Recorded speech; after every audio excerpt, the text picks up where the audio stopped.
सोचिए जरा, एक देश जो कभी एशिया का उभरता हुआ सितारा बनने की राह पर था, आज आतंकवाद के एक ऐसे जाल में उलझ गया है जिसे उसने खुद ही बुना था। पाकिस्तान की ये कहानी उम्मीद से शुरू होकर एक बहुत ही खतरनाक संकट तक पहुंचने की है। तो सवाल ये है कि ऐसा हुआ कैसे? आइए आज इस उलझी हुई कहानी की परतों को मिलकर खोलते हैं। ये शब्द किसी और के नहीं बल्कि पाकिस्तान के ही एक टॉप मिनिस्टर के हैं और ये एक तरह से सीधा सीधा कबूलनामा है। उन्होंने माना कि देश ने जानबूझकर एक पॉलिसी के तहत उग्रवाद का इस्तेमाल किया और सच कहें तो यहीं से हमारी आज की कहानी की शुरुआत होती है। देखिए, तस्वीर ना बिल्कुल साफ हो जाती है जब हम इन दोनों को साथ में रखते हैं। कहाँ 1960s का पाकिस्तान जो एशिया की सबसे तेजी से बढ़ती इकोनॉमी में से एक था, और कहाँ आज का पाकिस्तान जो आर्थिक संकट और आतंकवाद का सेंटर बन गया है। तो सवाल ये उठता है कि ये जमीन आसमान का फर्क आखिर आया कैसे? अच्छा, तो इस कहानी को समझने के लिए ना हमें थोड़ा पीछे जाना होगा, कोल्ड वॉर यानी शीत युद्ध के दौर में। ये वो दौर था जब पूरी दुनिया दो खेमों में बटी हुई थी और पाकिस्तान ने एक ऐसा दांव खेला, एक ऐसा रणनीतिक फैसला लिया जिसने उसका भविष्य हमेशा के लिए बदल दिया। तो उस समय दुनिया जो थी वो मोटे तौर पर दो हिस्सों में बटी हुई थी। एक तरफ अमेरिका और उसका वेस्टर्न ब्लॉक, दूसरी तरफ सोवियत यूनियन। पाकिस्तान ने अमेरिका का साथ चुना, जबकि भारत के रिश्ते सोवियत यूनियन से काफी मजबूत थे। और इस जियोपॉलिटिकल शतरंज की बिसात पर पाकिस्तान अमेरिका के लिए एक बहुत बहुत कीमती मोहरा बन गया। और फिर कहानी में आता है एक बहुत बड़ा टर्निंग पॉइंट, सोवियत अफगान युद्ध। हुआ ये कि सोवियत यूनियन ने अफगानिस्तान पर हमला कर दिया और उनका सामना करने के लिए धार्मिक लड़ाकों का एक ग्रुप खड़ा हो गया, जिन्हें दुनिया ने अफगान मुजाहिदीन के नाम से जाना। अब यहीं से ना कहानी एक बहुत खतरनाक मोड़ लेती है। अमेरिका और उसके साथियों ने तो अरबों डॉलर और हथियार भेज दिए और पाकिस्तान की जो खुफिया एजेंसी है आईएसआई, वो बन गई बीच का रास्ता। आईएसआई ने ही ये सारा पैसा और हथियार मुजाहिदीन तक पहुंचाया, उन्हें ट्रेनिंग दी और कट्टरपंथी मदरसों के जरिए नए लड़ाके भर्ती किए। मतलब ये एक क्लासिक प्रॉक्सी वॉर थी।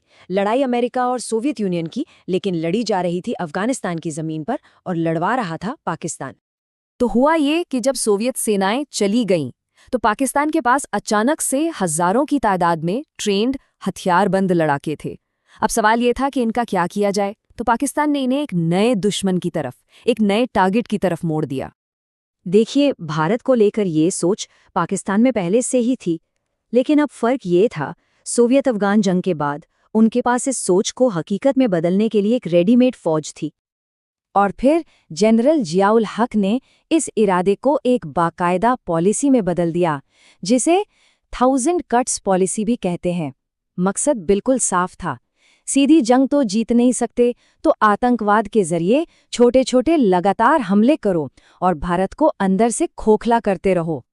तो समझने वाली बात यह है कि ये पॉलिसी आई कहाँ से? ये आई इस एहसास से कि सीधी लड़ाई में भारत को हराना मुमकिन नहीं है।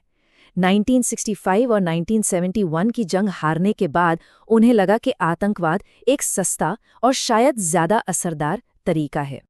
लेकिन जैसा अक्सर होता है, जिन एसेट्स को, जिन संपत्तियों को पाकिस्तान ने इतने सालों तक पाला पोसा, वो बहुत जल्द उसके काबू से बाहर हो गईं। और फिर ये सिर्फ पाकिस्तान की नहीं बल्कि पूरी दुनिया की समस्या बन गई। आईएसआई ने लश्कर-ए-तैयबा और जैश-ए-मोहम्मद जैसे ग्रुप्स को तो सीधे सीधे भारत पर हमला करने के लिए ही बनाया। और इसी माहौल से, इसी इकोसिस्टम से निकले तालिबान और अल-कायदा जैसे ग्लोबल टेरर ग्रुप्स। मतलब हम कह सकते हैं कि ये सब एक ही जहरीले पेड़ की अलग अलग शाखाएं थीं, और उस पेड़ को पानी पाकिस्तान ने ही दिया था। जरा इन घटनाओं के क्रम को देखिए। 1989 में सोवियत यूनियन वापस जाता है। 1996 में तालिबान, जो पाकिस्तान का ही प्रॉक्सी था, वह अफगानिस्तान पर कब्जा कर लेता है। फिर 2001 में उसी अफगानिस्तान से अल-कायदा अमेरिका पर 9/11 के हमले करता है। और फिर 2011 में ओसामा बिन लादेन कहाँ मिलता है? पाकिस्तान के अंदर। हर एक घटना पाकिस्तान को इस दलदल में और नीचे खींचती चली गई। तो अब तक तो हमने देखा कि इसका दुनिया पर क्या असर हुआ। अब कहानी का फोकस पाकिस्तान के अंदर लाते हैं, क्योंकि जिस सांप को पाकिस्तान ने दूसरों को डसने के लिए पाला था, वो अब पलटकर अपने ही मालिक को डसने लगा था। और ये इस कहानी की सबसे बड़ी विडंबना है। एक तरफ वो ग्रुप्स हैं जिन्हें पाकिस्तान ने बनाया भारत या अफगानिस्तान को टारगेट करने के लिए, और दूसरी तरफ अब वो ग्रुप्स हैं जो पाकिस्तान पे ही हमला कर रहे हैं, जैसे तहरीक-ए-तालिबान पाकिस्तान यानी टीटीपी। ये उसी विचारधारा से निकले हैं, लेकिन अब इनका निशाना खुद पाकिस्तानी स्टेट है। और टीटीपी का मकसद बिल्कुल साफ है, वो पाकिस्तानी सरकार को हटाकर अपना इस्लामी राज कायम करना चाहते हैं। ये सीधे सीधे पाकिस्तान की संप्रभुता पर हमला है। तो आज की तारीख में पाकिस्तान एक बहुत ही खतरनाक विशेष साइकिल में फंसा हुआ है।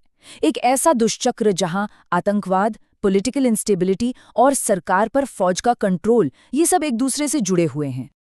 और ये एक ऐसा चक्र है जिससे निकलना बहुत बहुत मुश्किल है। होता क्या है कि जब तक ये आतंकी ग्रुप्स रहेंगे, तब तक फौज ये कहकर अपनी ताकत बनाए रखेगी कि देखिए, देश को हमारी जरूरत है।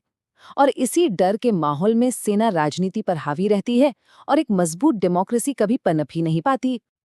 अगर पाकिस्तान की पॉलिटिकल अस्थिरता को समझना हो तो बस एक नंबर काफी है, और वो नंबर है 0, 0। 1947 से आज तक एक भी पाकिस्तानी प्राइम मिनिस्टर अपना 5 साल का टर्म पूरा नहीं कर पाया है। सोचिए, ये एक आंकड़ा ही अपने आप में पूरी कहानी बयां कर देता है। तो सवाल उठता है कि क्या इससे निकलने का कोई रास्ता है? कागज पर तो है, एक ऐसी मजबूत आजाद सरकार जो फौज के असर से बाहर हो, जो लोगों ने चुनी हो।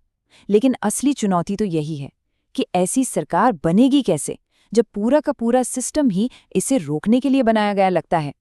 तो आखिर में हम इसी एक सवाल पर आके रुक जाते हैं, कोई भी देश अपने ही बनाए जाल से बाहर कैसे निकल सकता है? पाकिस्तान आज उसी जाल में फंसा है जो उसने दशकों पहले दूसरों के लिए बुना था। क्या वो कभी इससे आजाद हो पाएगा या नहीं? इसका जवाब तो शायद आने वाला वक्त ही देगा।